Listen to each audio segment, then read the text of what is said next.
स्वागत है आपका आवाज़ अड्डा में। और राजनीति में मतभेद तो अक्सर हम लोग देखते हैं, लेकिन अब ऐसी स्थिति दिख रही जहां पे मनभेद दिख रहे हैं और दूरियां इतनी ज़्यादा बढ़ती जा रही हैं कि वो खाई में कन्वर्ट होती दिख रही हैं।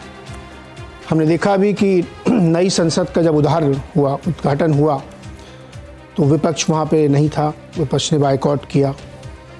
सरकार ने भी मनाने की कोई वैसी कोशिश नहीं की कि चलो अगर वो बायकॉट कर रहे हैं तो एक बार रीच आउट करें, उनको वापस लाएं, मान जाएं, हो सकता है या अपनी तरफ से आप फ़र्ज के तौर पे आपको मिलना चाहिए, वो भी दिखा नहीं।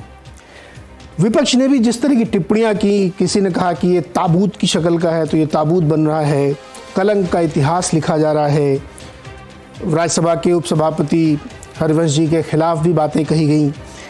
ये दिखाता है कि राजनीति में लगातार तल्खी बढ़ती जा रही है और बहुत ज़्यादा हो गई है। इस तरह की तल्खी अमूमन राजनीति में हम लोगों ने नहीं देखी है। ज़्यादातर मतभेद होते थे, बातचीत होती थी, पॉलिटिकल डिफरेंसेस होते थे, लेकिन अब वो पॉलिटिकल डिफरेंस उससे आगे बढ़ गए हैं कि एक दूसरे के खिलाफ, जिसको कहते हैं कि मैं वो हार्ड वर्ड यूज़ कर सकता हूँ कि बहुत घृणा जैसी स्थिति है कि एक दूसरे को देखना भी पसंद नहीं कर रहे हैं।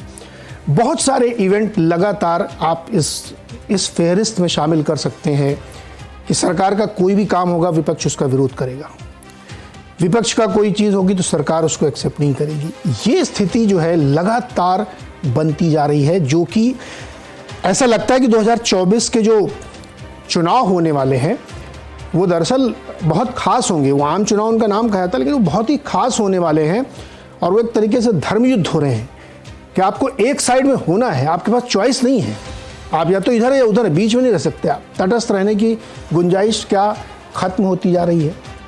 क्या इस तरीके की डेमोक्रेसी हम डेवलप कर रहे हैं जहाँ पे विरोध या विपक्ष का मतलब है आप मेरे दुश्मन हैं, या आप सरकार में हैं और आप मेरे हिसाब से काम नहीं कर रहे हैं तो आप गलत हैं? ये जो 2x2 का फार्मूला दिख रहा है, इसी पे आज बातचीत होगी, क्योंकि ये बहुत महत्वपूर्ण इशू है और 2024 के चुनाव मुझे लगता है इसी के इर्द गिर्द होने वाले हैं और पक्ष और विपक्ष दोनों लामबंद है और 1 by 1 के इलेक्शन होते हुए पूरे देश में दिख रहे हैं, ऐसा माहौल से लग रहा है। इसी को आज समझने की कोशिश करते हैं। बहुत ही विद्वान पैनल हमारे साथ जुड़ा है, परिचय कराता हूँ आपका। वरिष्ठ पत्रकार शेखर अय्यर जी हमारे साथ हैं। अमर उजाला के सलाहकार संपादक विनोद अग्निहोत्री जी वरिष्ठ पत्रकार हैं और बहुत लंबे समय से पॉलिटिक्स को वॉच कर रहे हैं। विकास पाठक जी हैं और सीनियर जर्नलिस्ट हैं और चुनावी राजनीति और समकालीन राजनीति को बहुत करीब से देखते हैं, और सेंटर फॉर पॉलिसी रिसर्च के फेलो राहुल वर्मा जी भी हमारे साथ हैं। आप सबका सर बहुत बहुत स्वागत है। तो जैसा मैंने कहा कि राजनीति अब एक मतभेद से आगे मनभेद की स्थिति में पहुंच चुकी है। चाहे जिस राजनीतिक दल को लीजिए, सत्ता पक्ष को लीजिए, विपक्ष को लीजिए, जिनकी एक सीट नहीं उनको लीजिए, जिनका कुछ भी नहीं उनको लीजिए, तो ये जो एक बहुत विकराल रूप का डिवाइड बनता जा रहा है, इसको थोड़ा समकालीन बनाने के लिए 24 का इलेक्शन जोड़ देता है कि उस नज़रिए से कैसे देखते हैं। शेखर अय्यर जी, ये जो नए तरीके की राजनीति और नया डेमोक्रेसी हम देख रहे हैं, इस पर आप क्या कहेंगे? ये क्या हो क्या रहा है? देखिए, ये जो आप देख रहे हैं इसकी शुरुआत 2014 का जो मैंडेट से शुरू हुआ, ये 2019 के मैंडेट से और ज्यादा इसकी ये बनी, इसकी क्या कह सकते हैं, जोश बनी इस तरह की राजनीति की। फिर अभी जो आने वाले चुनाव है 2024 के चुनाव, इसकी वजह से आप देख रहे हैं कि वो सरकार की तरफ से हो या विपक्ष की तरफ से, वो अपने अपने स्टैंड पर अड़े हैं। इसीलिए क्योंकि अभी समय बहुत कम है, इस समय वो कोई कोऑपरेशन दिखा नहीं सकते। ऑपोजिशन खास करके वो इस समय, उनको तो जब एक वॉर क्राई शुरू हो गया है, यूनिटी की बात हो रही है, आगे जो 10-11 महीना जो भी है, उनको लग रहा है कि अब इस वक्त इनको क्या कंसेशन देना है, और वो भी जानते हैं कि सरकार भी कुछ नहीं करेगी। ठीक है, बेसिकली क्या हुआ है जो मैं समझता हूँ, अब 2000 चुनाव में जिस तरह मैंडेट आया, क्योंकि जिस कार्यकाल की हम बात कर रहे हैं, जब बड़े कोऑपरेशन था, कंसेंसस की बात थी, उस समय किसी पार्टी की इतनी बहुमत नहीं थी। वाजपेयी जी की एनडीए सरकार हो, पूरा एलाइंस पे डिपेंडेंट थे, या यूपीए के सरकार हो, यूपीए 1 हो या 2 हो, ज्यादातर डिक्टेशन अलाइंस से आता था। तो एक प्रकार से एक स्ट्रॉन्ग पर्सनालिटी की वहां पे ज्यादा रोल नहीं थी। और आपने देखा होगा, इसीलिए डॉक्टर मनमोहन सिंह 10 साल जो कार्यकाल उनका रहा, वो परफेक्ट पर्सनालिटी थे, उस सारे कॉन्ट्रडिक्शंस को मैनेज करने के लिए। लेकिन 14 में जो हुआ है, एक प्रकार से जो बहुमत मिली है, वो भी 30 साल के बाद एक पार्टी को और एक व्यक्ति की कारण जो बहुमत मिली, उसके बाद से आप देख रहे हैं कि पॉलिटिक्स में ही हुआ। पहला प्रॉब्लम, ऑपोजिशन को ये मैंडेट स्वीकार नहीं हुआ, एक्सेप्ट ही नहीं कर पाए। पहले दिन जब चुनाव की नतीजा है, उस दिन तो बोल दिए भाई हम लोगों की ये को हम मान रहे हैं, वी एक्सेप्ट पीपल्स वर्डिक्ट, लेकिन वो वर्चुअली एक्सेप्ट नहीं हुआ। तब पहले दिन से ही आपने देखा होगा ऑपोजिशन लगातार इस मैंडेट को क्वेश्चन करने लगे, जिस बात को लेकर प्राइम मिनिस्टर को बहुत कष्ट हुआ। भाई इतना बड़ा मैंडेट मिला, इसको स्वीकार नहीं कर रहे, तो कहने लगे भाई आपने गुमराह किया, आपने ध्रुवीकरण किया, आपने लोगों को झूठ बोले, आपने सारे फॉल्स प्रोमिसेस दिए। ये लगातार चला। फिर 2019 आई, 19 में भी जो परिणाम, तो उस समय भी ऐसे ही था कि क्या बीजेपी वापस आ पाएगी, नंबर मिल पाएगी, अगर नंबर नहीं है तो कहां मोदी जी बनेंगे, गडकरी बनेंगे, राजनाथ बनेंगे। इस तरह भी ऑपोजिशन की तरफ से काफी स्पेकुलेशन हुआ और खुल के स्पेकुलेशन हुआ, लेकिन नतीजा दूसरा आया। तब भी यही बात आई, भाई ये मैंडेट भी हमें स्वीकार नहीं है, आपको बालाकोट विजय से मिला, इससे मिला, उससे मिला। तो ये जो नॉन एक्सेप्टेंस ऑफ मैंडेट को से ही शुरू हुआ, और लगातार और गवर्नमेंट को भी लगा भाई ये तो हमारे साथ कोऑपरेट ही नहीं करेंगे, क्योंकि वो तो मैंडेट के ही नहीं मानते, तो हमारे खिलाफ है। तो ये हार्डन होता चला, और कोई नहीं था जो इस लॉक जैम को ब्रेक करे। ये जो जो जो जो ठंडी दीवार बन गई थी, इसको तोड़ने के कोई व्यक्ति नहीं थी, ना ऑपोजिशन में कोई ऐसा कोई व्यक्ति या सरकार की तरफ से कोई व्यक्ति, क्योंकि दोनों तरफ से कोई इच्छा ही नहीं था। इसलिए आज ये परिस्थिति हम देख रहे हैं। जी शेखर सर, एक सवाल और इसी बनता है, जो आप कह रहे हैं कि एक्सेप्टेंस ही नहीं था, उसके पीछे क्या कारण है? क्या मैंडेट एकदम सरप्राइजिंग था इनके लिए? विपक्ष की तरफ से मैं पूछ रहा हूं, ये उनकी मानसिकता को समझना चाहता हूं कि वो एक्सेप्ट क्यों नहीं कर पा रहे थे। जैसा आपने कहा कि 14 से वो क्वेश्चन कर रहे थे विक्ट्री में, उसके पीछे क्या कारण है कि एक मान्य जो कल्चर था या मान्य मूल्य थे वो ध्वस्त हुए, नई चीज आगे जिसको एक्सेप्ट करना ही मुश्किल था? क्या रीजन क्या था, क्यों नहीं एक्सेप्ट कर रहे थे? नहीं, जो कारण अभी बता रहे हैं वो सारे हैं। उसके साथ साथ प्राइम मिनिस्टर मोदी की जो वर्किंग स्टाइल, देखिए जो पहले क्या बाउंड्री था कि ठीक है 5 साल आप रूल कीजिए, फिर चुनाव होगा, फिर हम आ जाएंगे, तो ज्यादा आप हमें नहीं छेड़ेंगे, हम भी आपको नहीं छेड़ेंगे। एक फॉर्मूला इसी तरह एक अंडरस्टैंडिंग था। वो अंडरस्टैंडिंग से बाहर चले गए प्राइम मिनिस्टर, क्योंकि प्राइम मिनिस्टर वैसे दिल्ली के ये नहीं है, मतलब अवश्य दिल्ली में काफी उनका ये रहा है, दिल्ली में रहे, बीजेपी के जनरल सेक्रेटरी है, वो सब ठीक है, लेकिन उनका अप्रोच टोटली अलग था।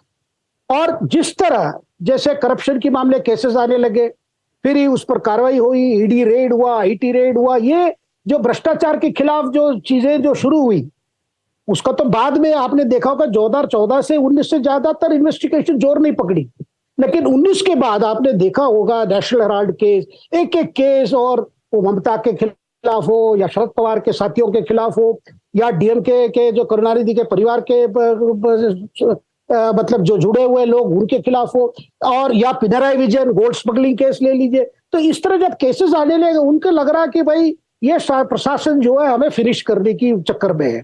ये जो अकोमोडेशन था पहले, ठीक है आप 5 साल रहिए और हम 5 साल रहेंगे, एक प्रकार से आप हमें नहीं छेड़ेंगे, हम आपको नहीं छेड़ेंगे, जो बात महाराष्ट्र में भी काफी चला, यही ये था। इसलिए फर्क नहीं पड़ा शरद पवार सीएम रहे या और कोई सीएम रहे, शिवसेना रहे या एनसीपी रहे या कांग्रेस रहे, आपस में कभी किसी का इंटरेस्ट अफेक्ट नहीं हो रहा था। लेकिन ये सब बदला 2014 में, जो बदलाव शुरू हुई 19 के बाद ज्यादा हुआ। ज्यादा होने के बाद उनको लग रहा था भाई कहीं अकोमोडेशन ही नहीं है, लिव एंड लेट लिव नहीं है। लेकिन प्राइम मिनिस्टर का हमेशा मानना था भाई मैं थोड़ी लिव लेट लिव के लिए हूं, मैं कुछ ना करूं तो ऐसे ही चल जाएगा, मैं तो बदलने के लिए आया हूं। तो ये जो difference of approach, difference of personality, and Modi ji being an outsider मैं कहूंगा, क्योंकि ये सारे चीजें वो दूर से देख रहे थे और उनको लगा कि मुझे जो मैंडेट आया वो तो चेंज करने के लिए, स्टेटस को लिए नहीं है। तो आज ये आ गई है। अब सारे ऑपोजिशन क्या कह रहे हैं, भाई किसी तरह और 10 महीना गुजर जाए, चुनाव आ जाएगा, ये हट जाएंगे, इनको हटा देंगे, फिर हम आ जाएंगे, फिर देखा जाए। यही उम्मीद में अभी चल रहा है मामला। इसलिए पार्लियामेंट हाउस का इनॉग्रेशन हो या किसी चीज का हो, देखिए वो इसमें भी मुझे नहीं लगता कोई सब्सटेंस पे कोई बड़ा रिएक्शन हुआ है भाई पार्लियामेंट बिल्डिंग को लेकर। इसीलिए तो बहस ये भी हुई ना भाई, पहले भी हुआ है, इसमें क्या पार्लियामेंट बिल्डिंग की आवश्यकता को लेकर भी पहले भी। लेकिन सवाल है भाई इनकी कार्यकाल में सब हो रहा है, तो इनको फिर ये ऐसे क्यों कर रहे हैं जैसे इनको क्रेडिट मिलेगा? क्या 2024 भी मैंडेट ऐसे ही ले लेंगे? तो कहीं ना कहीं डर है, सर्वेल की बात है। और आज एक स्थिति पहुंच गई है, उनको लग रहा है भाई united we stand, divided we fall. Okay Vinod ji, मुझे ध्यान है जब जीत के आए थे मोदी जी तो उनके दो वक्तव्य बड़े इंटरेस्टिंग थे। वो मैं संदर्भ के लिए कह रहा हूँ, लेकिन ओपनिंग कमेंट आपसे, जैसे उन्होंने एक बार कहा था कि मैं लुटियन जोन के लिए नया हूँ, तो उसके बहुत मतलब थे। खान मार्केट गैंग का भाई वो बार बार जिक्र करते थे। लेकिन मूल प्रश्न की तरफ मैं आपसे ये आना चाहता हूँ कि जो इतनी तलखी बढ़ गई है, जो इतना जबरदस्त डिवाइड हो गया है कि अब वो दिखता है कि वो बहुत बहुत ज्यादा हो चुका है, मतलब पर्सनल है। मुझे तो कोई याद नहीं आता कि कभी पक्ष विपक्ष के बीच में, टॉप लीडर्स के बीच में कोई अनौपचारिक चाय पर कोई बातचीत हुई हो कभी, ये कोई टेलीफोनिक चर्चा होती तो मुझे आइडिया नहीं है। ये जो एक बड़ा डिवाइड क्रिएट हो गया है, और जैसा शेखर सर कह रहे हैं कि 14 के बाद से ये लगातार बढ़ता गया है, क्यों हुआ ऐसा? आपके हिसाब से क्या है? इसकी बुनियाद में जाना पड़ेगा नीरज जी।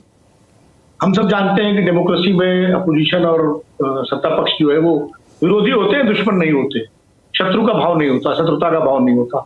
आप देखिए कि इमरजेंसी में सारे अपोजिशन को जेल में डाल दिया गया था। उसके बाद जब जनता पार्टी सरकार बनी तो इंदिरा गांधी को जेल में डालने की पूरी कोशिश की और गिरफ्तार भी किया। तो उस वक्त भी काफी कटुता हो गई थी। हालांकि उस वक्त मधुलिमा जैसे लोग भी थे जिन्होंने इसका विरोध किया था, ये नहीं होना चाहिए, बदले की भावना से राजनीति नहीं होती है लोकतंत्र में। उसके बाद फिर इतिहास है, राजीव गांधी की सरकार जब 400 से ज्यादा मैंडेट लेके आई थी तो उस वक्त जो उनकी सरकार के कर्णधार थे, जैसे अरुण नेहरू, अरुण सिंह और जो उस वक्त 4-5 लोग चला रहे थे, वो विपक्ष को बड़ी हिकारत की नजर से देखते थे। ये भी सच है, और बहुत लंबे समय तक हिकारत की नजर से देखते रहे। और बाद में स्थिति ये बन गई विपक्ष और सत्ता पक्ष के बीच में, कांग्रेस और तत्कालीन विपक्ष के बीच में, कि विपक्ष ने सामूहिक इस्तीफा तक दिया था लोकसभा से। ये भी इतिहास में दर्ज है। तो ऐसा नहीं है कि ये पहली बार कुछ हो रहा है, ये इस तरह की चीजें होती रही हैं। लेकिन व्यक्तिगत तलखी की जो आप बात कर रहे हैं वो थोड़ा सा जो है इस दौर में ज्यादा है। और उसके पीछे बुनियाद ये है कि नरेंद्र मोदी जी जब गुजरात के मुख्यमंत्री थे तो गुजरात से ही ये मतलब झगड़ा कांग्रेस और बीजेपी के बीच में शुरू हो गया था।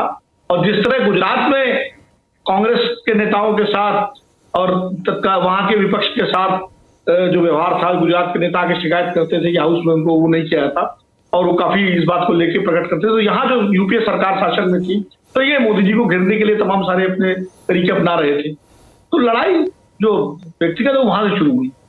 ये भी सही है जो शेखर भाई कह रहे थे कि ये उम्मीद नहीं थी कांग्रेस के नेताओं को 2013 तक कि मोदी जी को इतना बड़ा मैंडेट मिल जाएगा कि भारतीय जनता पार्टी अपने दम पर 284 सीटें जीत लेगी।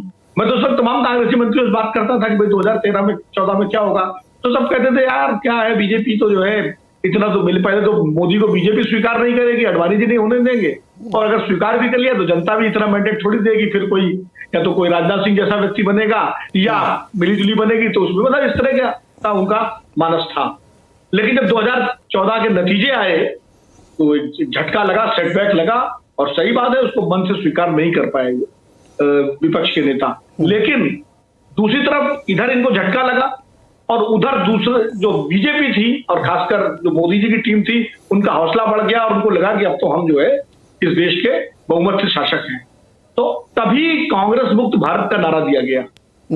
आजादी के बाद कभी भी किसी भी दल ने किसी दल को टारगेट करके मुक्त का नारा नहीं दिया कि जनसंघ मुक्त भारत हो या कम्युनिस्ट मुक्त भारत हो। ऐसा नेहरू से लेकर इंदिरा गांधी तक और राजीव गांधी तक नहीं हुआ, लड़ाइयां होती नहीं, लेकिन कांग्रेस मुक्त भारत का नैरेटिव चलाया गया बहुत लंबे समय तक। तो ये सारी चीजें उसमें शामिल है।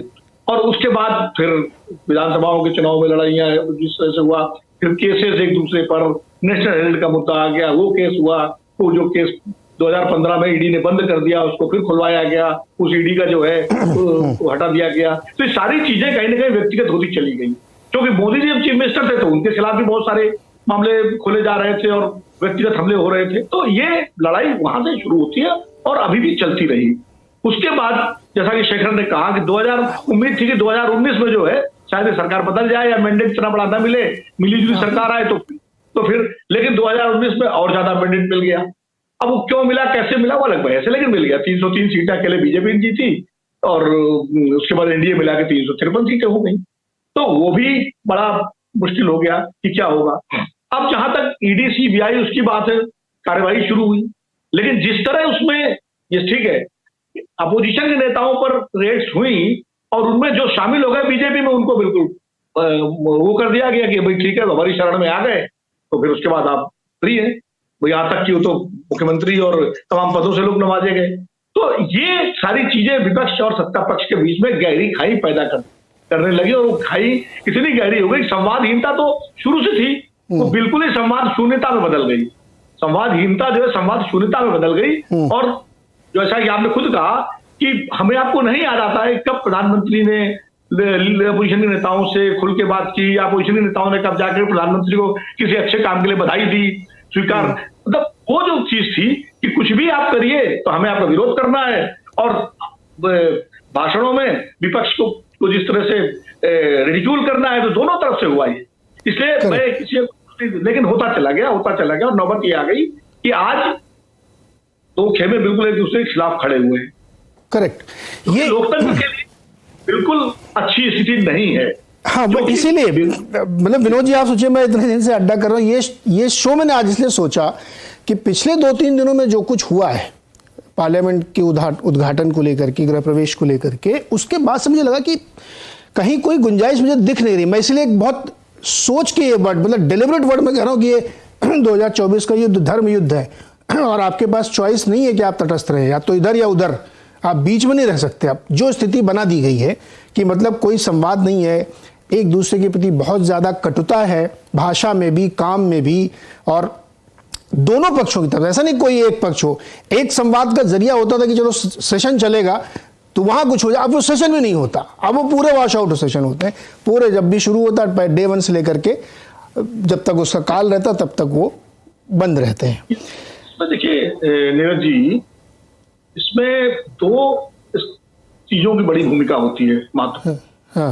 एक तो सत्ता पक्ष की जिम्मेदारी ये होती है, क्योंकि उसको एक बड़े भाई वाली भूमिका होती है कि वो विपक्ष के साथ संवादहीनता को खत्म करे और संवाद स्थापित करे। और उसमें बड़ी भूमिका होती है संसदीय कार्य मंत्री की। उन्होंने देखा अटल जी के जमाने में प्रमोद महाजन जिस तरह बात करते थे, या नरसिम्हा राव के जमाने में गुलाम नबी आजाद जिस तरह बात करते थे अपोजिशन के साथ, और इवन जो है यूपीए के टाइम में प्रेमचंद्र दास मुंशी और तमाम सारे जो संसदीय कार्य मंत्री थे, कमलनाथ, तो कैसे एक संवाद।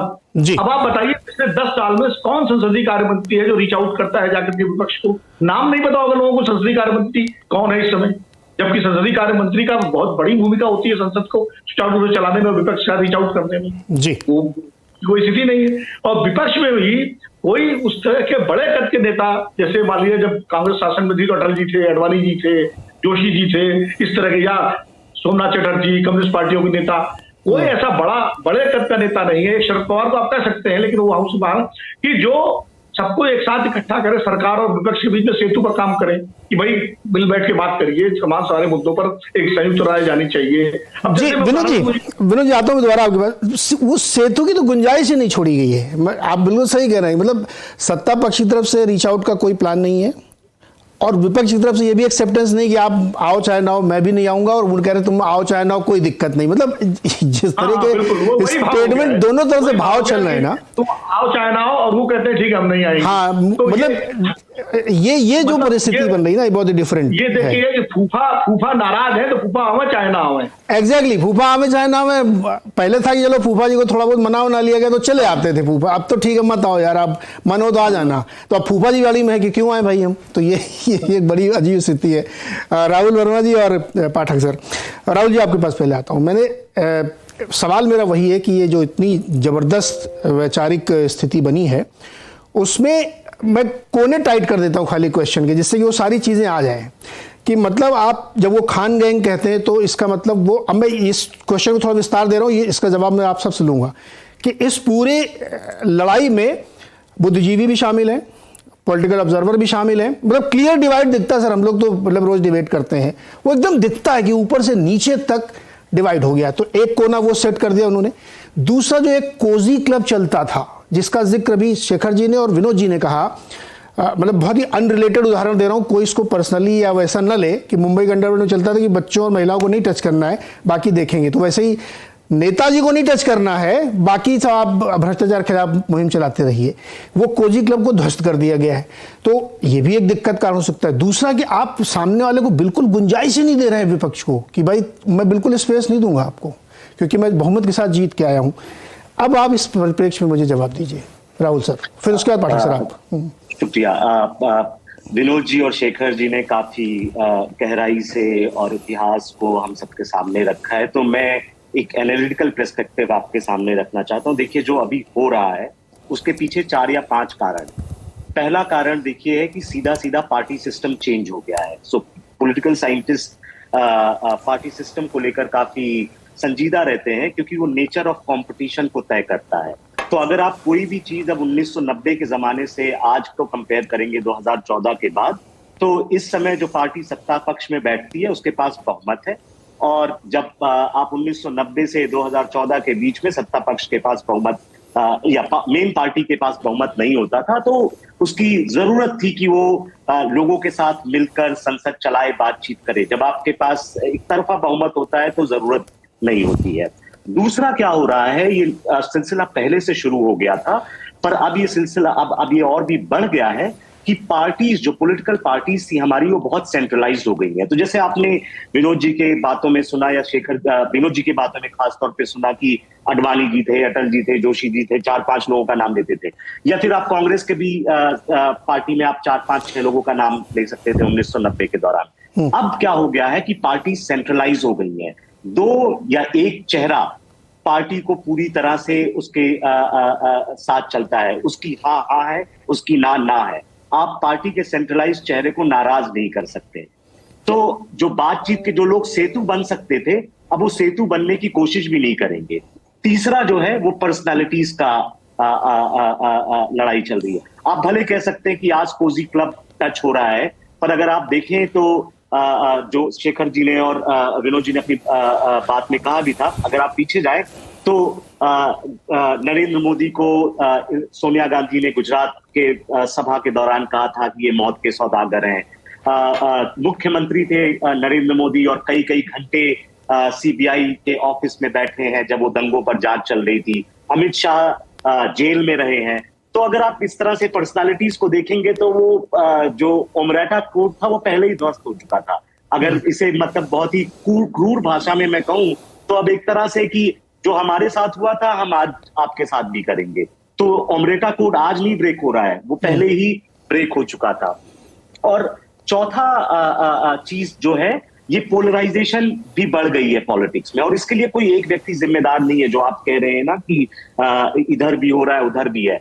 अब वो जो पोलराइजेशन उसके कारण कई हो सकते हैं, सोशल मीडिया की पॉलिटिक्स हो सकती है, कुछ भी हो सकता है, पर अब आपको दोनों पॉलिटिकल एलिट्स के लेवल पे और मासेस के लेवल पे दोनों में पोलराइजेशन दिखेगा। सर्वे डेटा पिछले 4-6 सालों से दिखा रहे हैं कि अंतर बढ़ता जा रहा है, और इस कदर से बढ़ता जा रहा है कि अब लोगों ने ये तक कहना शुरू कर दिया है कि पॉलिटिकल व्यूज से, मेरे और आपके घर में पॉलिटिकल व्यूज की वजह से आपसी संबंधों में स्ट्रेन्स आने लगे हैं।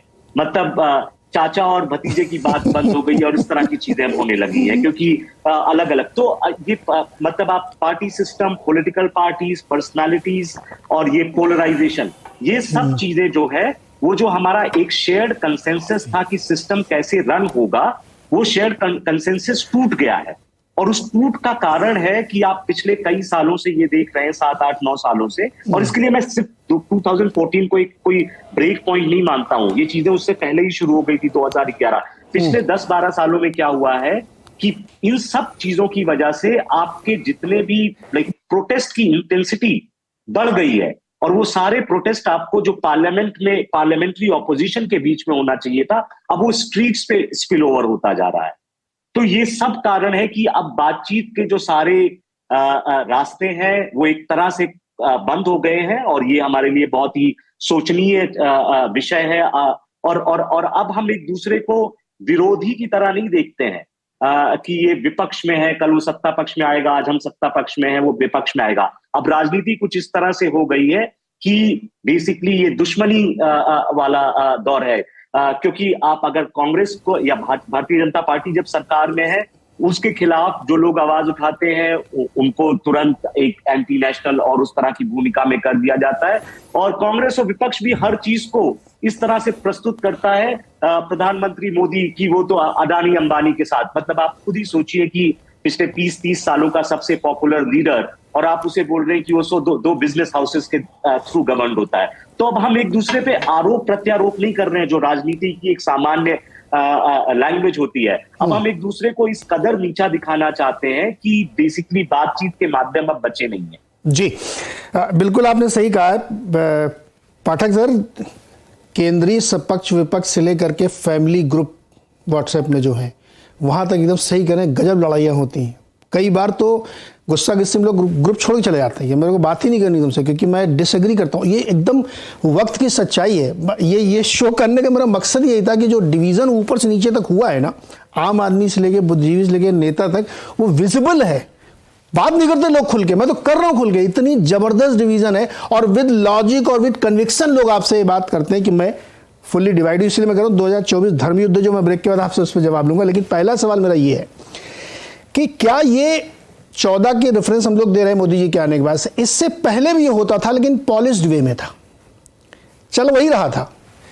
उदाहरण के लिए कि मेरे को किसी राज्य का एक सीएम तय करना है तो ऊपर से एक चिट्ठी का चुटका दे दिया गया नेताजी को, ऑब्जर्वर साहब को। ऑब्जर्वर साहब वहाँ ऐसा नौटंकी करेंगे, उसके बाद बता देंगे ये आदमी बनेगा सीएम। हम लोग उसको कहते नहीं, विधायक दल के नेता ने चुना है। अब 14 के बाद से भाई ये फलाने जी बनेंगे, बात खत्म। तो पहले भी वैसा ही होता था, आज भी वैसा हो रहा है। लेकिन पहले और आप में फर्क ये है कि थोड़ा सा एक आंख का पर्दा बना हुआ था, जिससे हमें लगता था पॉलिश्ड वे में हम लोग बात करते हैं तो अच्छा लगता है। लेकिन अब एकदम खुल्लम खुल्ला है और आप मेरे नहीं है तो फिर नहीं है, या तो आप मेरे दोस्त हैं या मेरे आप दुश्मन हैं, आप बीच में नहीं है, ये हो गया है। देखिए हाँ, बात आपकी सही है, लेकिन क्योंकि मैं पत्रकार भी रहा हूँ और एकेडमिक्स में भी रहा हूँ, दोनों चीजों दो पटरियों पर चलने का मुझे सौभाग्य प्राप्त हुआ। इसलिए मैं आपको बताना चाहता हूं कि इसका कारण मेरे हिसाब से क्या है जी। देखिए एक चीज होती है, राहुल जी बहुत उसको बखूबी समझेंगे, एक रेजिम ऑफ ट्रुथ बन जाता है। तो होता क्या है कि बहुत बार कई चीजें कॉमन सेंस का रूप इख्तियार कर लेती हैं। हमारे देश में आजादी ऑनवर्ड्स कॉमन सेंस था कि जो कांग्रेस टाइप का सिस्टम है वो लेजिटिमेट सिस्टम है, और वो कॉमन सेंस जो है किताबों में दिखता था, फिल्मों में दिखता था, अखबार में जो लिखने वाले बड़े बड़े चाहे बुद्धिजीवी हों या बड़े पत्रकार हों उनकी लेखनी में दिखता था। तो होता क्या है कि कॉमन सेंस जब सेट हो जाता है कि ये चीज लेजिटिमेट है और वो चीज इलेजिटिमेट है, जब तक वो रेजिम वैसे चलती रहती है तब तक वो कॉमन सेंस एक सच बनकर रहता है और उसके दायरे में अलग अलग विचारों के लोग भी आपस में बात कर सकते हैं। उसमें कुछ लोगों को बुरा लगेगा, कुछ लोगों को अच्छा लगेगा, लेकिन क्योंकि वो कॉमन सेंस तय है। जैसे इंडिया में कॉमन सेंस था कि इंडिया नेसेसरीली प्लूरलिस्टिक है, सेक्युलर है ना, इंडियन नेशनलिज्म का ये मायना है। तमाम एनसीईआरटी की किताबें बोलती थी, तमाम दूरदर्शन के सीरियल बोलते थे, तमाम बुद्धिजीवी आपके लिए पिछले 30-40 साल में नॉर्मेटिव स्टैंडर्ड सेट करते थे कि समाज में होना क्या चाहिए। एक्सप्लोरेशन से ऊपर शायद ये बन गया था कि ये नॉर्मेटिव स्टैंडर्ड है, ये सच्चाई है, ऐसा होना चाहिए। 2014 ने क्या किया कि इस चीज को एकदम से अचानक से बदल दिया कि जो पॉलिटिक्स जिनको बहुत सारे बुद्धिजीवी या बहुत सारे पत्रकार बता रहे थे कि इलेजिटिमेट पॉलिटिक्स ऐसा ना हो, ये एक एबरेशन है, वो जीती ही नहीं, वो 2 बार लगातार सत्ता पर आ गई है। तो ऐसे में क्या होता है कि जो आपका पूरे वैल्यू सिस्टम का बैगेज है, जो आपने दशकों तक इंटरनलाइज कर लिया है, वो बैगेज ऐसे प्ले आउट होता है कि जो लोग भाजपा के समर्थक थे लेकिन जिनको यूनिवर्सिटी स्पेसेस में या इस तरह थोड़ा खुद के बारे में जो है ना थोड़ा शर्मिंदा होना पड़ता था कि भाई देखिए आप भाजपा के समर्थक कैसे हैं, तो उनके अंदर एक रोष आया कि भाई अब हमने my point is proved now, अब मैंने दिखाया है कि देखो ये भी होता है। और जो लोग भाजपा के विरोधी थे, चाहे वो सड़क पर हो, चाहे वो यूनिवर्सिटी में हो, चाहे वो किसी कॉर्पोरेट ऑफिस में हो, चाहे वो पॉलिटिकल पार्टी के दफ्तर में हो, चाहे वो अखबार के दफ्तर में हो, उनको एक शॉक लगा। ये ऐसा शौक लगा कि मान लीजिए जिस चीज को आप सत्य मान रहे थे, जैसे मान लीजिए कल कोई बता दे, ऐसा कुछ नया शोध हो जाए कि पृथ्वी सूर्य के इर्द गिर्द नहीं घूमती, सूर्य दरअसल पृथ्वी के इर्द गिर्द घूम रहा है, तो शॉक हो जाए।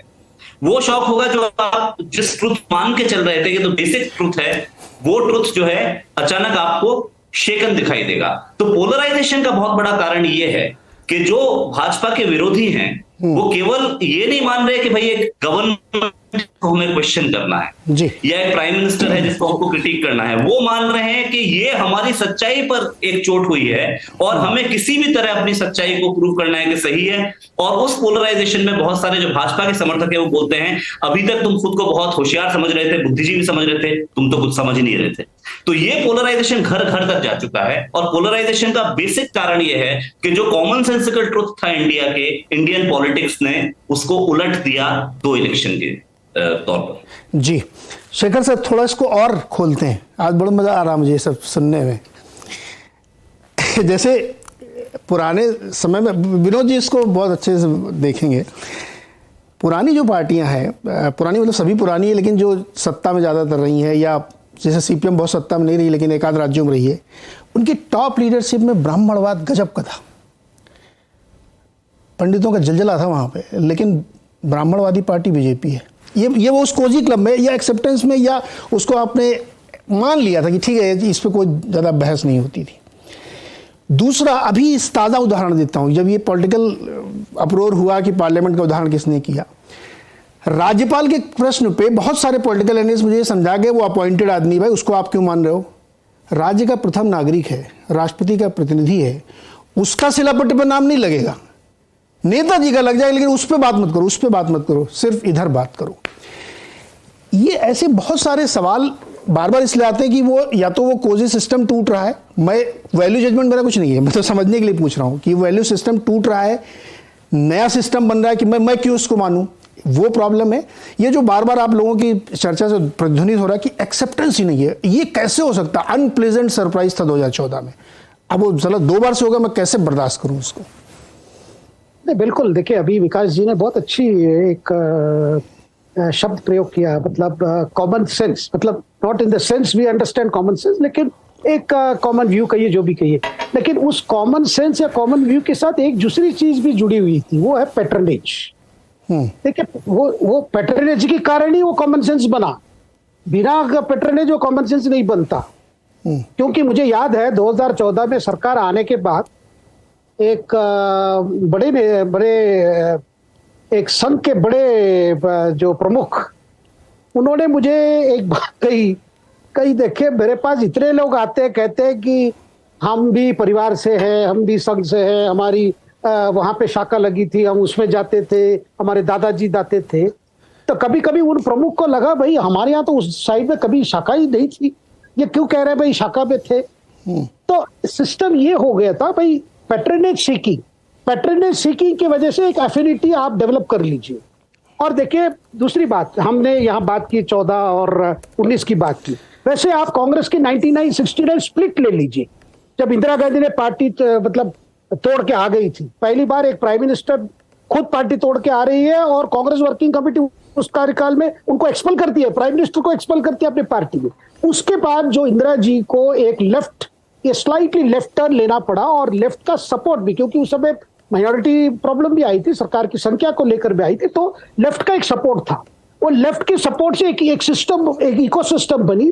सत्ता में कांग्रेस रहेगी, लेकिन बाकी जो चीजें हैं, सपोर्ट सिस्टम है, एजुकेशन सेक्टर हो, बाकी जो सेक्टर में वामपंथी विचारधारा लोगों के लिए जगह होगी और कई जगह में उनके लिए एक प्रकार से काफी ऑटोनॉमी भी होगी। तो जिसकी वजह से आपने देखा कांग्रेस और वामपंथी अवश्य बंगाल में लड़ते थे, लेकिन ऐसा भी एक सिस्टम जो मैं मानता हूं सिंबलाइज करता था। प्रणब मुखर्जी का रिश्ता बहुत अच्छा था ज्योति बाबू के साथ, और कांग्रेस का हमेशा था कि ज्योति बाबू अच्छे हैं और सीपीएम खराब है। जिसके खिलाफ ममता ने कांग्रेस तोड़ के अपनी तृणमूल बनाई। उनको लगा कि ये जो जुगलबंदी है कि कभी कुश्ती कभी दोस्ती, लेकिन ज्यादातर भाई हम आपको डिस्टर्ब नहीं करेंगे, आप हमारे डिस्टर्ब नहीं करेंगे। और ममता यही कह के तो निकली भाई जब तक प्रणब मुखर्जी है कांग्रेस में, जब तक कांग्रेस कभी डिस्टर्ब नहीं करेगी इकोसिस्टम को, लेफ्ट इकोसिस्टम को, बंगाल में या कहीं भी हो, तो बंगाल में परिवर्तन नहीं होगा, हम मार खाते रहेंगे। इसलिए तो तोड़ के आई। तो ये जो पैटर्नेज पार्ट जो है, ये पैटर्नेज को लेकर बहुत लोग महसूस करते हैं। मैं सारे मित्र हैं मेरे, मैं किसी कोई पर्टिकुलर टिप्पणी, सबको लग रहा है भाई ये क्या हो गया भाई, अच्छा, दूसरी तरफ जो लोग अपने आप को मानते हैं भाई संघ से जुड़े हुए हैं, बीजेपी से जुड़े हुए हैं, उनको लग रहा है वो भी बड़े फ्रस्ट्रेटेड है। यार कांग्रेस कार्यकाल में सबको सब कुछ मिला, हमें क्या मिला? कुछ नहीं मिला, किसी को कुछ नहीं दिए। देखिए ये frustration is a common frustration. मैं बहुत लोग जानता हूं, उनको लगता है यार मैं क्या क्या किया इनके लिए, कितने हमने ये कई टीवी डिबेट्स में पार्टिसिपेट किया इनके पक्ष में, हमें क्या क्या किया। तो देखिए अल्टीमेटली कहीं ना कहीं पैट्रनेज ही बड़ी फैक्टर है, और इस पैट्रनेज को लेकर बीजेपी के अंदर भी कई प्रॉब्लम है। कहते हैं यार जब कांग्रेस वालों के लिए कितना कर दिए थे, कोई किसी ने सवाल पूछा? आज देखो कुछ नहीं मिल रहा है, अभी थोड़ी सी खुली है, 1-2 साल बचा है, ऐसे तो 9 साल मतलब मैं तो पिछले साल की बात कर रहा हूं भाई, 8 साल निकल गया, कुछ नहीं हुआ, अभी कहीं ना कहीं इंडिपेंडेंट डायरेक्टर रूप में इधर उधर डाल रहे, उससे क्या फायदा है? तो देखिए बेसिक चीज यही है, अपने प्रधानमंत्री मोदी जी का अलग अप्रोच। और पहले जो चीज था भाई, पहले यह था ठीक है कोई कुछ मांग रहा है दे दो, और भाई कांग्रेस की अप्रोच यही थी, कोई कांग्रेस वाला नहीं होता है, कोई जिसका एक्सेस मिल जाता है वो कांग्रेसी बन जाए, क्योंकि उसको अगर हो सके तो देखिए मुझे एक बात आर के धवन साहब ने कहा था, मैं हमेशा पूछता था आप तो बड़े पावरफुल थे इंदिरा गांधी के साथ, तो कैसे आप मैनेज करते थे? और जब CWC का खुला चुनाव हुआ, मतलब ओपन इलेक्शन जब हुआ, नरसिम्हा राव जी प्रधानमंत्री बनने के बाद हाईएस्ट वोट उनको मिला था आर के धवन को।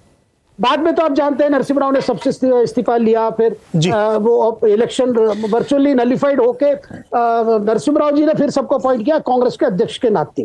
तो आर के धवन जी का एक बात थी, देखो हमारी सिस्टम तो पैट्रनेज सिस्टम थी, धवन मुझे कहे, लेकिन एक चीज है, अगर किसी व्यक्ति मेरे तक एक्सेस पहुंच जाएगा, मेरे पास अगर कोई आ जाता तो मैं उसको मदद करता था, जो हो सके मैं करता था। ये तो बड़ी it's a question of luck then, मतलब किसको एक्सेस मिले किसको ना एक्सेस मिले कोई सिस्टम नहीं, लेकिन जिसको एक बार मिल गया, जिसको एक बार पेट्रोल पंप मिल गया, वो सोनिया गांधी की फोटो क्यों नहीं डालेंगे, नेहरू जी को फोटो क्यों नहीं डालेंगे? हाँ। किसी पार्टी भी नहीं होंगे। देखिए ये पार्टी सिस्टम, क्योंकि उस समय लाइसेंस सिस्टम था, सब कुछ कंट्रोल्ड है, सब कुछ शॉर्ट सप्लाई है, किसी को पेट्रोल पंप मिल गया, किसी को टेलीफोन लाइन मिल गया। राजेश पायलट को ले लीजिए, वो इतने पॉपुलर क्यों बने? इतने पॉपुलर इसलिए बनिए, खास करके अगर कोई बुजुर्ग पत्रकार चले जाते थे जो रिटायर भी हो चुके हो, अगर राजेश पायलट जी तक पहुंच जाएंगे, कहेंगे मेरा तबीयत ठीक नहीं है, बेटे बाहर है, मुझे बात करना है, ये करता है, तो इमीडिएटली ऑर्डर करते हैं भाई तुरंत इनको इश्यू करो। और ये भी कहते थे कि आज शाम को लग जाना है, वो मुझसे बात करेंगे जी। इसलिए ये वो कल्चर अलग था, वो सिचुएशन अलग था। बाद में सारी चीजें अभी मार्केट है, कोई टेलीफोन के लिए कोई मंत्री के पास नहीं जाता। हाँ एक्चुअली ये बड़ी इंटरेस्टिंग बात कही शेखर सर आपने, कि मुझे ध्यान है कि सतीश शर्मा ने बहुत पेट्रोल पंप बांटे थे, बहुत मिट्टी के तेल के डिपो और ये पता नहीं क्या क्या, मतलब वो एक दौर था। विनोद सर, एक सिस्टमिक पॉलिटिकल सिस्टम का चेंज है जिसकी वजह से भी बड़ा एक डिवाइड बन रहा है, और जैसा कि शेखर सर कह रहे हैं कि एकदम नए अप्रोच से इस समय पॉलिटिक्स हो रही है, आप इसको पुराने ढंग से एनालाइज करने की या समझने की कोशिश कर रहे हैं तो शायद दिक्कत हो रही है। और वो जो एक्सेप्टेंस वाली बात थी या वर्किंग स्टाइल कांग्रेस की अलग थी, जैसे कांग्रेस में हम लोग कहते हैं कि कांग्रेस हमेशा ये चाहती है कि वो लेटर हेड और मुहर हमारे पास रहनी चाहिए, बाकी मंत्री जो बनते हैं सब ठीक है, सब आते जाते रहते हैं, असली चीज़ वो लेटर हेड और मुहर है जो लगेगी और आपका भविष्य तय होगा। वो सिस्टम शायद अब नहीं चल पा रहा है, या नया सिस्टम जो नया निकल के आ रहा है पॉलिटिकल, इसमें दिक्कत हो रही है। अच्छा एक डिस्क्लोजर यहाँ पे, कोई किसी को ब्रांड मत करें, यहाँ पे हमारे जितने मेहमान है कि कोई किसी की तरफदारी करे, हम लोग सिर्फ एनालाइज कर रहे हैं। जी विनोद जी।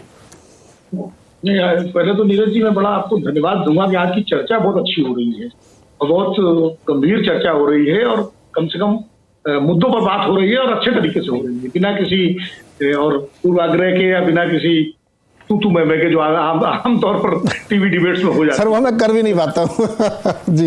मैं तो बड़ा खुश हूँ जिस तरह राहुल जी ने या विकास पाठक जी ने और शेखर भाई तो हमारे बहुत पुराने दोस्त हैं।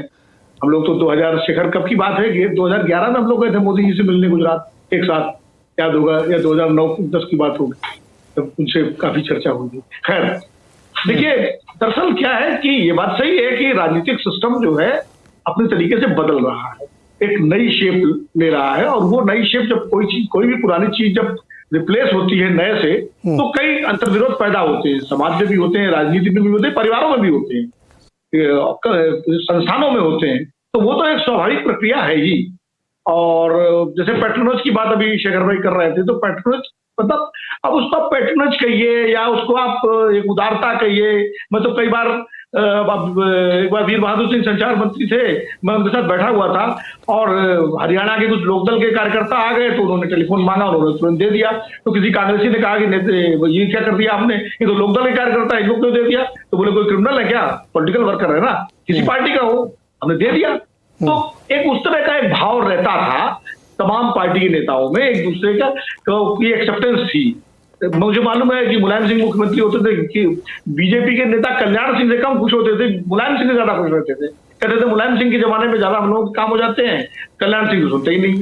तो ऐसा एक दूसरे की एक्सेप्टेंस थी करने की, और उसको आप पैट्रोनेज कहें या मदद करना हो, जो भी कहें। और ऐसा नहीं कि पैट्रोनेज अब नहीं, अब भी पैट्रोनेज हो रहा है, और मैं कई लोगों को व्यक्तिगत रूप से जानता हूं जिनको बाकायदा पेट्रोनेज मिल रहा है, उनको तमाम तरीके से सरकार मदद कर रही है। ठीक है, उसमें कोई गलत भी नहीं है, उनका लोगों के नाम लेना ठीक नहीं है, लेकिन हाँ सिलेक्टिव है वो। देखिए, अब बीजेपी की विचारधारा के, मान लीजिए जैसे अभिषेक भाई ने कहा कि बहुत सारे ऐसे लोग हैं जो उस समय कांग्रेस के जमाने में बड़ा बीजेपी की वकालत करते रहे, संघ की विचारधारा की, अब उनको पिछले 8 साल में कुछ नहीं मिला तो परेशान भी हो रहे हैं। यहाँ भी डिवीजन है। अटल बिहारी वाजपेयी, अडवाणी युग के जो लोग हैं उनको किनारे करके अपने जमाने के नए लोगों को आगे बढ़ाया जा रहा है। और ये राजनीति में एक मतलब स्वाभाविक चीज है। हर नेता चाहता है कि जिसको वो पेट्रोनाइज करे वो उसकी लॉयलिटी, उसकी वफादारी 100% उसके प्रति हो, 100%। मतलब विचार के प्रति हो ना हो, लेकिन व्यक्तिगत वफादारी हमारे प्रति हो। और ये पहले भी होता था, ये अब भी होता है। तो इसलिए ये कोई नई बात राजनीति में नहीं है। हाँ, तरीके बदल गए हैं, लोग बदल गए हैं। जिनको मिलता था उनको नहीं मिल रहा है पेट्रोनेज, जिनको नहीं मिलता था उनको मिलने लगा उसमें से। तो ये, लेकिन बात जो मुद्दे पर हम बात कर रहे हैं कि पक्ष और विपक्ष के बीच में जो दूरी, वो जो दूरी है, वो उसके पीछे बुनियाद क्या है? उसके पीछे बुनियाद वही है, विचारधारा की भी है। क्या कह रहे हैं? विचारधारा की भी है। नहीं, विचारधारा तो पहले भी देखिए एक दूसरे के विरोध में रही है, ऐसा नहीं है। अब जैसे अभी उन्होंने प्रणब मुखर्जी का उदाहरण दिया, शेखर भाई ने बहुत से संबंध है ज्योति बसु से। अटल जी के तो सारे दल के नेताओं से संबंध बहुत अच्छे थे। अटल जी को तो हर पार्टी वाले कहते थे भाई right man in the wrong party, और इतने अच्छे संबंध थे। तो वो संबंध होना कोई बुरी बात नहीं और अच्छी बात है। कांग्रेस के में भी एक नेता थे जो दिवंगत हो गए हैं, उनका संवाद बहुत अच्छा था हमारे प्रधानमंत्री जी से, अहमद पटेल साहब। जी, बहुत अच्छा संवाद था, और ये सब लोग जानते हैं, और जो गुजरात के लोग जानते हैं। और जब तक वो रहे, तब तक ये इतनी तलखी नहीं आई थी, मतलब आपस में ठीक राजनीतिक लड़ाई होती थी, लेकिन तलखी की जो सीमा जो आप पिछले 2-3 साल में बढ़ी है, वो उतनी नहीं थी, क्योंकि संवाद था बीच में। अब वो संवाद के सारे सेतु टूट गए एक दूसरे से। जी विनोद जी, टूट गए। मुझे एक छोटा सा ब्रेक लेना, लौट के आके महत्वपूर्ण सवाल रह जाएगा जो मैं सेकंड सेगमेंट में करना चाहता था कि 2024 का डिवाइड कितना होगा। एक मेरा छोटा सा ऑब्जर्वेशन, ये सवाल नहीं है, ऐसे बता रहा हूँ। मुझे लगता है कि इस सरकार में जो लोग उपकृत हो रहे हैं, यानी पैट्रोनेज पा रहे हैं, उनको रिजल्ट देना पड़ेगा। फ्री में नहीं ले सकते कुछ, जो कि पहले वाले रिजीम में चलता था कि एक बार मिल गया तो सालों साल चल। अभी आपको रिजल्ट भी देना पड़ेगा, अदरवाइज 2-3 साल बाद वो वापस ले लिया जाएगा। एक ये हो रहा। दूसरा, with due respect, Atal ji बहुत बढ़िया नेता थे, लेकिन अभी क्या ना स्ट्रिक्टनेस है कि आप अपनी आइडियोलॉजी में दाएं बाएं नहीं करेंगे, वो आपको लागू करनी है, आपकी दोस्ती हो या ना हो। तो ये भी एक बड़ा फर्क मुझे लगता है। मे भी मेरा ऑब्जर्वेशन गलत हो आप लोगों के हिसाब से। छोटा सा ब्रेक के बाद 24 में ये जो बड़ी खाई बन गई है, क्या ये इस बात पे आलंबित होगी? 2 ही मुद्दों पर चुनाव होगा, एक घनघोर ध्रुवीकरण और दूसरा फ्रीबीज। ब्रेक के बाद इस पर बातचीत करेंगे। पाठक जी और वर्मा जी शुरू करेंगे।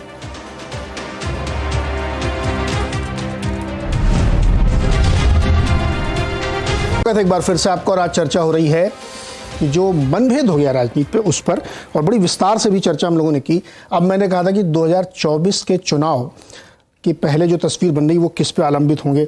पहले शुरुआत करते पाठक जी आपसे। अच्छा, मेरा एक रिक्वेस्ट है कि मेरे पास टोटल 10 मिनट है, आप चारों लोगों के लिए 2.5 मिनट है, तो आप अपनी बात उसमें रखें। पाठक सर, ये सोशल डिवाइड और फ्रीबीज पे चुनाव होगा? मतलब फ्रीबीज इसलिए क्योंकि मेरे को सत्ता बाई हुक और बाई क्रुक हासिल करनी है, तो कुछ भी करके मेरे को लेना, तो फ्रीबीज देना पड़ेगा। दूसरी तरफ है कि फ्रीबीज साथ साथ मैंने इतना बड़ा डिवाइड कर दिया है व्हाट्सएप ग्रुप से लेकर के केंद्र सरकार तक, कि अभी गुरु आपको तय करना पड़ेगा। आप धर्मयुद्ध में इधर उधर हो सकते हैं, बीच में कुछ चॉइस नहीं है आपके पास। इसी पे होगा 24 का चुनाव? देखिए, हाँ, डिवाइड बिल्कुल रहेगी, और डिवाइड बढ़ने वाली है। क्योंकि होता क्या है कि जैसे मैं देख रहा हूँ पिछले 9 साल में जो पोलराइजेशन है या जो डेस्परेशन है, जो इको चेम्बर्स हैं, जो डिल्यूजन है लोगों में, वो बढ़ता जा रहा है एट ऑल लेवल्स। तो और ज्यादा पोलराइज होगा। जहां तक आपने बात की कि भाई वेलफेयर स्कीम्स या उनके प्रोमिसेस, वो दोनों करेंगे, वो बीजेपी भी करेगी और कांग्रेस भी प्रॉमिस करेगी, अपने राज्यों में कुछ कुछ लागू करेगी। तो वो तो लड़ाई दोनों की बराबर की होने वाली है। प्रोमिसेस पूरे रहेंगे कि आपको ये मिलेगा वो मिलेगा, लेकिन साथ में जो डिवाइड है वो और ज्यादा एक्यूट होने की पूरी संभावना है। क्योंकि अभी देखिए इंडिया में, मैं बस खत्म इसी से करूंगा कि एक अजीब मिसमैच आ गया है। इलेक्टोरल पॉलिटिक्स की दिशा जो है उससे भारत की जो इंटेलेक्चुअल या इंटेलिजेंशिया की या क्रॉनिकलर्स की, एनालिस्ट की दिशा अभी थोड़ी कटी हुई है। तो वो पोलराइजेशन बहुत ज्यादा होता है, एक दूसरे को समझ नहीं पा रहे हैं, एक दूसरे को समझना नहीं चाह रहे हैं। तो अगले टाइम आपको पोलराइजेशन 24 में शायद सबसे ज्यादा मिलेगा। नहीं तो पाठक जी, ये जो इंटेलेक्ट वाली बात आपने कही, ये इसमें कोई गुंजाइश लगती है कि आपको ये कॉम्प्रोमाइज हो जाएगी या मिल जाएगी या कुछ इसमें नैरो डाउन होगा, या मुझे लगता है कि नहीं होगा, ये तो ऐसे ही चलेगा? हाँ, ये ऐसे चलेगा। अभी पोलराइजेशन चलेगा और बढ़ेगा, मैं आपको बता रहा हूँ, और ज्यादा बढ़ेगा। 29 तक आते आते शायद पोलराइजेशन में, जब लोग देखिए नया कॉमन सेंस सेटल होते हुए बहुत टाइम लगता है और वो बहुत पेनफुल टाइम होता है, प्रोसेस बड़ा पेनफुल होता है। तो अभी पेनफुल प्रोसेस चरम पर पहुंचा नहीं है, अभी पहुंचेगा 24। राहुल सर, चरम पर नहीं पहुंचा, अभी ये और होगा, और ज्यादा डिवाइड होगा, और फिर से एक बार स्टैब्लिश होगा कि नहीं साहब। मतलब मेरा सवाल एक बेसिकली ये है कि ये डिवाइड एक्चुअली क्या स्ट्रक्चरल है या सुपरफिशियल है? देखिए, स्ट्रक्चरल मैं इसलिए कह रहा हूँ, मैं इस क्वेश्चन को विस्तारित करता हूँ। राहुल, विकास सर, आपका 30 सेकंड बाकी था, आप जवाब दे सकते हैं। दरअसल 2014 से अब तक जो डिजिटल क्रांति हुई है, सर भाई, ये इसको बहुत लोग इग्नोर करते हैं। इस क्रांति ने मुंबई से लेके झुमरी तलैया के गांव में रहने वाले आदमी को एक प्लेटफॉर्म पे खड़ा कर दिया है। अभी कुछ भी ऐसा नहीं है जो आपके पास एक्सक्लूसिव हो और उसके पास ना हो। तो इससे बहुत बड़ा एक सोशल इक्वलाइजेशन चल गया है, इसलिए ये स्ट्रक्चरल चेंज मुझे लगता है। विकास सर, आप पहले छोड़ जवाब दीजिए, उसके बाद फिर राहुल सर आप पूरा। मैं तुरंत आपको बताऊंगा। इक्वलाइजेशन एक लेवल पे हुआ है, दूसरी तरफ एक और भी चीज है। सोशल मीडिया पर वो चीज ज्यादा बिकती है जो आपको पैशनेट बनाए। तो वहां एल्गोरिदम्स भी होते हैं, जो आप चाहते हैं वही आप देखेंगे। तो सोशल मीडिया पे एक और भी चीज होगा कि वो जो पैशंस के बिलीफ सिस्टम्स हैं उनके लिए वो हमेशा ज्यादा फायदेमंद होगी, और एल्गोरिदम्स लोगों को वही दिखाएंगे वो देखना चाहते हैं। पोलराइजेशन बढ़ता जाएगा। बाकी हाँ, डेमोक्रेटाइजेशन भी है। आज अगर कोई पत्रकार कुछ लिखे तो कोई भी आदमी ट्विटर पे उसको जवाब दे सकता है, 15 साल पहले वो संभव नहीं था। जी राहुल सर, सवाल क्या है आपका? सवाल मेरा है कि 2024 के लिए आलम्बन क्या है?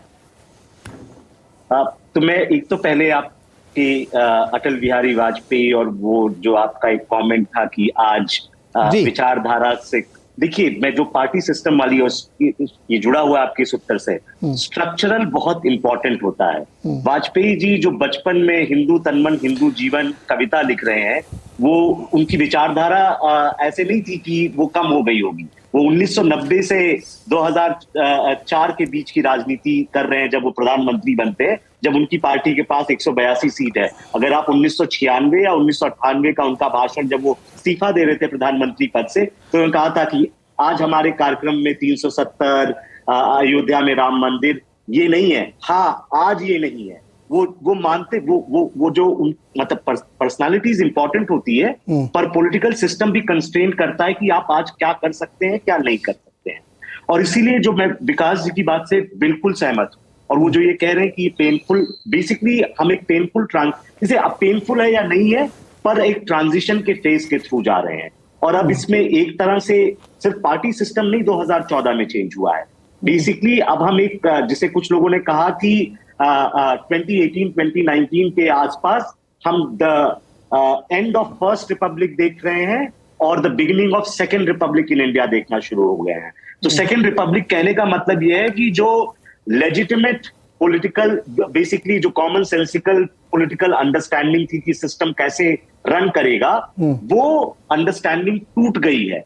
जो नई अंडरस्टैंडिंग है उसने अभी तक पूरी तरह से शेप नहीं लिया है। नया एलीट कॉम्पैक्ट, उसके कैरेक्टर्स कौन है, उसका ऑर्डर क्या है, वो अभी तक पूरी तरह से शेप में नहीं आया है। और जब तक वो 4 साल में आएगा, 6 साल में आएगा, कभी नहीं आएगा, और अगर बहुत समय लगेगा तो ये पेनफुल ट्रांजिशन बहुत लंबा खिंचता जाएगा और राजनीति में धार बढ़ती जाएगी। और देखिए ये डिजिटल क्रांति और ये सारे कैटलिस्ट हैं। हमेशा कोई ना कोई एक नया मीडियम आता रहता है। इससे पहले 24/7 न्यूज चैनल्स थे, उससे पहले टेलीफोन आए थे। तो हमेशा हर 8-10 साल में टेक्नोलॉजिकल इनोवेशंस कुछ ना कुछ रप्चर्स लाएंगे सिस्टम में। पर इसका ये मतलब नहीं कि वो कॉज है, वो कैटलिस्ट है जो आपके पॉलिटिकल सिस्टम में कहीं ना कहीं लॉन्ग टर्म में जो फोर्सेस उसको शेप कर रही है। आज की भी जो पॉलिटिक्स कुछ नई नई चीजें अनलीश कर रही है, इसके शायद हमें असर आज ना दिखे, आपको 20 साल 25 साल 30 साल बाद इन फोर्सेस के असर दिखेंगे। फाइनल पॉइंट ये देखिए, फ्रीबीज दोनों तरफ से प्रोमिसेस होंगे। मेरे को कभी नहीं लगता है कि इलेक्शन जनरली और खासतौर नेशनल इलेक्शन किसी एक मुद्दे पर जीता जा सकता है। ये कॉम्बिनेशन होता है जिसमें परफॉर्मेंस मैटर करेगी, तो आपसे प्रॉमिस नहीं, क्या आपने डिलीवर किया या नहीं, आपकी लीडरशिप कैसी है, आपका सोशल कोएलिशंस कैसे है, और सोशल कोएलिशन से जुड़ा है आपका ध्रुवीकरण का मुद्दा। देखिए हमेशा कोई भी पार्टी होती है वो पोलराइज करने की कोशिश करती है। पोलराइजेशन कभी कास्ट पे होता है, कभी रिलीजन पे होता है, कोई ना कोई आप सोशल एक्सिस ढूंढते हैं जी। बिना सोशल एक्सिस ढूंढे आप पॉलिटिक्स नहीं कर सकते हैं जी। तो ये सारी चीजें लगी रहेंगी, कोई एक सिंगल आलम्बन नहीं हो सकता है जी। सर शेखर सर और विनोद सर, आप लोगों के लिए 1.5 मिनट बचे हैं, थोड़ा ज्यादा जो चर्चा हो गई, लेकिन मेरा सवाल ये था, ये एक्चुअली मैंने लोडेड सवाल पूछा था। लोडेड सवाल इसलिए कि कर्नाटक चुनाव को आप एनालाइज करें तो उसमें फ्रीबीज कैटलिस्ट थे, रियल डिवाइड तो पोलराइजेशन था, है ना। तो इसलिए मैंने कहा कि ये जोड़ इसलिए देता हूं क्योंकि ये अभी बहुत एक्सट्रीम में जाएगा। शेखर सर 24 का चुनाव देखिए नीरज जी, आज की हालत मतलब इस वक्त कर्नाटक में क्या हो रहा है, मंत्रिमंडल के पोर्टफोलियोज दिए गए, कोई 15 मंत्री ऐसे वो पोर्टफोलियो नहीं चाहते। उसका बड़ा कारण है जिसके पास फ्रीबी का आ गया है। आप सिद्धरामैया कह रहे हैं कि उस मंत्री देखना है कि कैसे वो फ्रीबी को इंप्लीमेंट करे, नंबर 1। नंबर 2, वो भी आ रहा है कि भाई बजट, अभी सिद्धरामैया जब घोषणा हुई थी, प्रियंका गांधी ने पहले जो फ्री बी की अनाउंस की थी, Siddaramaiah being a finance minister 9 budget पेश किए पहले, उनको कभी पसंद नहीं था कि ऐसा घोषणा हो जाए जिसका कोई कैलकुलेशन नहीं हुआ है, क्योंकि वो अच्छे एडमिनिस्ट्रेटर भी है। तो सिद्धरामैया जी का अभी सवाल है भाई पैसे कहां से आएगा। 60,000 करोड़ की बात हो रही है। अब कह रहा है कि भाई पेट्रोल, अभी वहां जो बात हो रही है बेंगलुरु में, पेट्रोल पे आप 5 रुपये बढ़ा दो तब ये सारा बेकअप हो सकता है, नहीं तो नहीं हो सकता। क्या पेट्रोल बढ़ा सकते हैं, क्या प्रॉपर्टी टैक्स बढ़ा सकते हैं। एक फ्रीबी का भी एक दूसरा डेंजर आ गया है कि रियलिटी आ गया है। ठीक है, कांग्रेस को लग रहा है ये फॉर्मूला है, हिमाचल में चल गया, कर्नाटक में चल गया, अब तेलंगाना में भी वही होगा जी, हो सकता है राजस्थान में कुछ हो चुका है। तो ये फ्रीबी का भी एक लिमिटेशन आ रहा है और बीजेपी के अंदर भी बहुत जबरदस्त प्रेशर बन रहा है कि प्राइम मिनिस्टर किसी तरह माने और अपने मैनिफेस्टो भी कुछ डाले। एक्चुअली बहुत बड़ी बात आपने कही सर, ये फ्रीबीज जो है ना कोई सोल्यूशन नहीं है, क्योंकि आने वाले हम लोग, अभी मैं कुछ कह नहीं रहा हूँ, 5 साल बाद देखिए, क्योंकि मैं बिजनेस जर्नलिस्ट हूँ, डेटा मेरे सामने होता है, ऐसी हालत होगी ना फ्रीबीज के चक्कर में कि फिर लोगों को रियलाइज करना पड़ेगा कि ये फ्रीबीज सिर्फ एक कैटलिस्ट हो सकता है चुनाव जीतने का, लेकिन ये सोल्यूशन नहीं हो सकता, क्योंकि स्थितियां बहुत खराब हो सकती हैं। अग्निहोत्री जी 24 किस पर टिका है? 24 अभी जो कहा विकास पाठक जी ने, मैं सहमत हूँ, या राहुल जी ने कहा 24 पे देखिए फ्रीबीज तो रहेंगी, फ्रीबीज तो कहीं जाने वाले नहीं है, और इसका सबसे बड़ा श्रेय तो आम आदमी पार्टी को देना चाहिए, जिस तरह से उन्होंने दिल्ली में चुनाव जीता और पंजाब में चुनाव जीता। और दूसरा जो भाई कोविड के टाइम में मुफ्त राशन दिया गया था, तो अभी भी जारी है 2024 तक, वो भी तो फ्री भी है, उसको क्या कहोगे आप? नहीं बिल्कुल है, वो कल्याण है और बाकी फ्री भी है, तो इसमें फ्री भी हर तरफ से है, क्योंकि वो तो कोविड के लिए एक स्पेशल अरेंजमेंट था, लेकिन यूपी का चुनाव जीतना था तो 2022 तक बढ़ा दिया गया, उसके बाद लोकसभा का 2024 तक बढ़ा दिया गया। वो एक दूसरे तरह के, क्योंकि लाभार्थी वर्ग क्रिएट करना है, तो फ्री भी तो रहेगा। कांग्रेस कुछ घोषणाएं करेगी, बीजेपी कुछ करेगी, तो लेकिन पोलराइजेशन एक बड़ा इशू होगा, और वो कास्ट के लेवल पे भी होगा, वो रिलीजन के लेवल पे भी होगा, और आइडियोलॉजी के लेवल पे भी होगा। मुझे लगता है कि पूरा 24 का चुनाव एक तरफ अपोजिशन जो है वो कास्ट सेंसस को हैमर करेगा, वो उसका कोर इशू होगा। कांग्रेस ने संकेत दे दिया है, कर्नाटक में उसको लाभ मिला है ओबीसी वाला। दूसरी तरफ बीजेपी अपने हिंदुत्व को छोड़ेगी नहीं, तो जब हिंदुत्व वर्सेस सोशल जस्टिस, ये आइडियोलॉजिकल नाम है उनके, तो ये पोलराइजेशन का एक शेप होगा। रिच पुअर डिवाइड का एक पोलराइजेशन होगा, एक अर्बन रूरल डिवाइड पोलराइजेशन होगा। ये कई तरह के पोलराइजेशन पॉलिटिक्स में होंगे 2024 में। अब जी सर, विनोद सर, तड़का लगाने का काम करेंगे 24। हाँ, मतलब ये सारे एक अम्ब्रेला के नीचे आ जाएंगे, जो जिसको हम लोग पोलराइजेशन कह रहे हैं, वो अलग अलग कास्ट की बेसिस पे, और दूसरा फ्रीबी जो इसके सेंट्रल बने रहे। लेकिन जो हम लोग अपने असली इशू पे चर्चा कर रहे थे कि एक इतना बड़ा डिवाइड क्रिएट हो गया है कि इस बार का चुनाव 1/1 भी होने की बहुत बड़ी संभावना है, कि एक तरफ एक और एक तरफ बाकी सब, ऐसा लग रहा है। क्योंकि अब ये स्थिति ऐसी बनती दिख रही है कि बहुत बड़ा एक गैप क्रिएट हो गया, जहाँ पे ब्रिज की गुंजाइश मुझे बहुत कम दिख रही है। बहुत बहुत शुक्रिया इस चर्चा के लिए। उम्मीद करते हैं कि दर्शकों को बहुत कुछ सुनने समझने को मिला होगा। फिर बैठेंगे किसी दिन किसी और विषय करेंगे। आज के लिए इतना ही, बहुत बहुत शुक्रिया।